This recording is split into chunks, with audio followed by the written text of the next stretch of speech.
Hi friends, ಎಲ್ಲರಿಗೂ ಮಕರ ಸಂಕ್ರಾಂತಿಯ ಶುಭಾಶಯಗಳು. ನಾವಿವತ್ತು ಹರಿಹರ ಪುತ್ರನಾದ ಅಯ್ಯಪ್ಪ ಸ್ವಾಮಿಯ ಬಗ್ಗೆ ತಿಳ್ಕೊಳ್ಳೋಣ.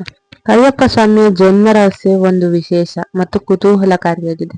ಹೇಗೆ ಅಂದ್ರೆ, ಆಗಿನ ಕಾಲದಲ್ಲಿ ಮಹಿಷಿ ಎಂಬ ಒಬ್ಬ ರಾಕ್ಷಸಿ ಇದ್ಲು. ಆಕೆ ಬ್ರಹ್ಮದೇವನಲ್ಲಿ ವರ ಪಡೆದಿದ್ಲು. ಏನು ಅಂತಂದ್ರೆ, ತನಗೆ ಹರಿಹರರ ಪುತ್ರನಿಂದಲೇ ಸಾವು ಬರ್ಬೇಕು ಅಂತಂದೇಳಿ. ನಂತರ ಅವಳು ಎಲ್ಲರನ್ನು ಹಿಂಸಿಸೋಕೆ ಶುರು ಮಾಡಿದ್ಲು. ಯಾಕಂದ್ರೆ ಅವಳು ಅಂದ್ಕೊಂಡಿದ್ಲು, ತನ್ನನ್ನ ಸಂಹಾರ ಮಾಡೋರು ಯಾರೂ ಇಲ್ಲ. ಶಿವ ಮತ್ತು ವಿಷ್ಣು ಇಬ್ಬರು ಪುರುಷರಾದ್ರಿಂದ ಅವರಿಗೆ ಮಗ ಆಗಕ್ ಸಾಧ್ಯ ಇಲ್ಲ. ಆದ್ರಿಂದ ನಾನು ಸಾಯೋದಿಲ್ಲ ಅಂತ ಅಂದ್ಕೊಂಡಿದ್ಲು. ಆದ್ರೆ ವಿಷ್ಣು ಜಗನ್ಮೋಹಿನಿ ಅನ್ನೋದನ್ನ ಅವಳು ಮರ್ತಿದ್ಲು. ದೇವತೆಗಳೆಲ್ಲ ಮಹಿಷಿಯ ಕಾಟವನ್ನು ತಾಳಲಾರದೆ ಶಿವ ಮತ್ತು ವಿಷ್ಣುವಿನಲ್ಲಿ ಪ್ರಾರ್ಥನೆ ಮಾಡಿದ್ರು. ಆಗ ಶಿವ ಮತ್ತು ವಿಷ್ಣುವಿನ ಶಕ್ತಿ ಸೇರಿ ಒಂದು ಮಗುವಾಗಿ ಭೂಮಿಗೆ ಬಂತು.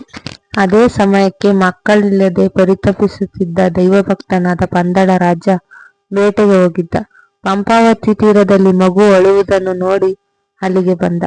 ಆಗ ಅಲ್ಲಿ ಶಿವಲಿಂಗದ ಮುಂದೆ ಅಳುತ್ತಿದ್ದ ಕಂದನನ್ನು ನೋಡಿದ. ಇದು ಯಾರ ಮಗು ಎಂದು ಯೋಚಿಸುತ್ತಿರುವಾಗ ಅಲ್ಲಿಗೆ ಬಂದ ಋಷಿಯೊಬ್ಬರು, ಇದು ನಿನಗೆ ದೇವರು ಕೊಟ್ಟಿರುವ ವರ, ಕರೆದುಕೊಂಡು ಹೋಗು ಎಂದು ಹೇಳಿದರು. ನಂತರ ರಾಜ ಮಗುವನ್ನು ಅರಮನೆಗೆ ಕರೆದುಕೊಂಡು ಹೋಗಿ ರಾಣಿಯ ಕೈಗಿತ್ತನು. ಇದು ನಮಗೆ ದೇವರು ಕೊಟ್ಟಿರುವ ವರ ಎಂದು ಹೇಳಿದನು.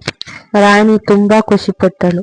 ಅವನ ಕೊರಳಲ್ಲಿ ಮಣಿ ಇರುವುದನ್ನು ಕಂಡು ಅವರು ಅವನಿಗೆ ಮಣಿಕಂಠ ಎಂದು ಹೆಸರಿಟ್ಟರು ಮತ್ತು ಪ್ರೀತಿಯಿಂದ ಸಾಕಿ ಬೆಳೆಸಿದರು. ನಂತರ ರಾಣಿಗೆ ಒಂದು ಗಂಡು ಮಗು ಜನಿಸಿತು. ಅವರಿಬ್ಬರು ತುಂಬಾ ಖುಷಿಯಾಗಿದ್ದರು. ರಾಣಿಯು ಇಬ್ಬರನ್ನು ಪ್ರೀತಿಯಿಂದ ನೋಡಿಕೊಳ್ಳುತ್ತಿದ್ದಳು. ಅಣ್ಣ ತಮ್ಮಂದಿರಿಬ್ಬರು ಗುರುಕುಲದಲ್ಲಿ ವಿದ್ಯೆ ಕಲಿತರು. ನಂತರ ರಾಜನು ಮಣಿಕಂಠನಿಗೆ ಪಟ್ಟಾಭಿಷೇಕ ಮಾಡಬೇಕೆಂದು ಮಂತ್ರಿಯ ಬಳಿ ಹೇಳಿದನು.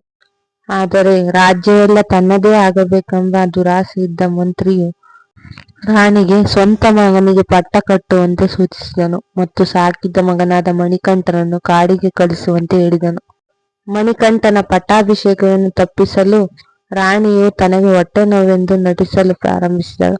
ನಂತರ ರಾಜ್ಯ ವೈದ್ಯರು ಹೊಟ್ಟೆ ನೋವಿಗೆ ಔಷಧಿಯನ್ನು ಹುಲಿಹಾಲಿನಿಂದ ತಯಾರಿಸಬೇಕು ಎಂದು ಸೂಚಿಸಿದರು. ಹುಲಿಹಾಲನ್ನು ತರಲು ಯಾರೂ ಮುಂದೆ ಬರದ ಕಾರಣ ಮಣಿಕಂಠನು ತಾನೇ ಹೋಗಿ ತರುತ್ತೇನೆ ಎಂದು ಬಂದನು.